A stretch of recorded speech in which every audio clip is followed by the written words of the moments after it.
উন্মত্ত বাংলাদেশে বিনা বিচারে জেলে সন্ন্যাসী চিন্ময় কৃষ্ণ দাস। হলো না শুনানি। জামিনের জন্য দ্রুত শুনানির আর্জিতে সাড়া দিল না ঢাকা হাইকোর্ট। সংবেদনশীল বিষয় বলে দ্রুত শুনানির আর্জি ফেরালো আদালত। তালিকার 249 নম্বরে সন্ন্যাসী চিন্ময় কৃষ্ণের জামিনের আবেদন। আদেও শুনানি হবে কিনা ফের অপেক্ষা এক সপ্তাহে। দুর্গতদের জন্য লড়াই। সন্ন্যাসীকে দেশদ্রোহীর অভিযোগে গ্রেপ্তার। 56 দিন ধরে বিনা বিচারে বাংলাদেশে জেলবন্দি সন্ন্যাসী চিন্ময় কৃষ্ণ দাস।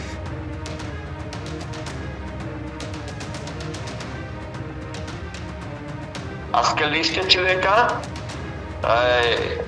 লিস্টে ছিল আপনার ইয়েতে 249-এ। আচ্ছা, কি হলো? 249-এ ছিল, এটা আপগ্রেডের জন্য করেছি যাতে শুনানিটা আজকে করতে পারি।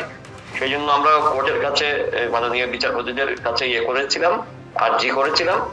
ওনারা বলছে না, বাই সিরিয়াল হবে। এই মামলাটাই কমপ্লিটলি ফলস এবং ফেব্রিকেট, এটা কোনো সঠিকভাবে মামলা হয় নাই। মামলাটাই বাংলাদেশে আসলে কিন্তু বাংলাদেশের আইনের সাথে এটা অচল। কারণ হচ্ছে বাংলাদেশের সিআরপিসি 196-এ আছে যে দেশদ্রোহী রাষ্ট্রদ্রোহী মামলাগুলো, যে ধারাগুলো দিয়েছে রাষ্ট্রদ্রোহী বা দেশদ্রোহী মামলা করতে গেলে গভর্নমেন্টের অর্ডার লাগবে। গভর্নমেন্টের অর্ডার করতে আদেশ প্রয়োজন। এখানে গভর্নমেন্টের কোনো আদেশ নাই। আর তাছাড়া কোনো প্রাইভেট পার্সন এই মামলা করতে পারে না।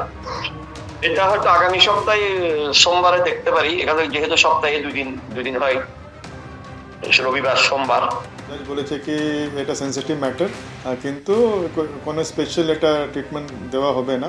যেরকম লিস্টে ম্যাটারগুলো আসছে, লিস্টে যখন উপরে আসবে তখন আমরা শুনবো। খুব চিন্তার বিষয়। আমরা জানি কি যে পুরো মামলাটা এটা যদি হাইকোর্ট শুনে ঠিক করে, এটা ওখানে টিকবে না। ওখানকার আইনজীবীরাই বলছে কি এর কোনো ভিত্তি নেই, কোনো গ্রাউন্ড নেই, এটা ফলস মামলা করা হয়েছে। কিন্তু 56 দিন আজকে হয়ে গেছে। আবার শুনছি কি এক সপ্তাহ পরে ম্যাটারটা আসবে। তো এটা খুব চিন্তার, কেন কি এতদিন থেকে কেউ জানে না কি ওনার স্বাস্থ্য কীরকম আছে।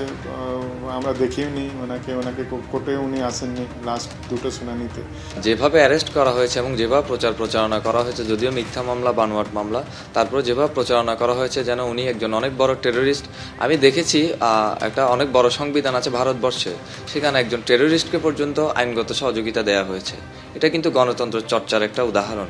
কিন্তু বাংলাদেশের ক্ষেত্রে এমন কেন হচ্ছে? উনি এই ঘটনার সাথে জড়িত না হওয়ার পরে ওনাকে এমনভাবে ট্রিট করা হচ্ছে। উনি অনেক বড় একজন অপরাধী। মিথ্যা বানোয়াট মামলা প্রমাণ হওয়ার পরে ওনাকে কোনো রকমের সুযোগ সুবিধা দেওয়া হচ্ছে। উনি একজন সন্ন্যাসী, ওনার খাবার দেওয়ার আলাদা ব্যবস্থা থাকতে হয়, সেই সুযোগ সুবিধা দেওয়া হচ্ছে না। কিছুদিন আগে উনি অসুস্থ হয়ে পড়েছিলেন, ওনাকে চট্টগ্রাম মেডিকেল হাসপাতালে নিয়ে যাওয়া হয়েছে। তাহলে বোঝায় যে ওনার সাথে কীভাবে ট্রিট করা হচ্ছে।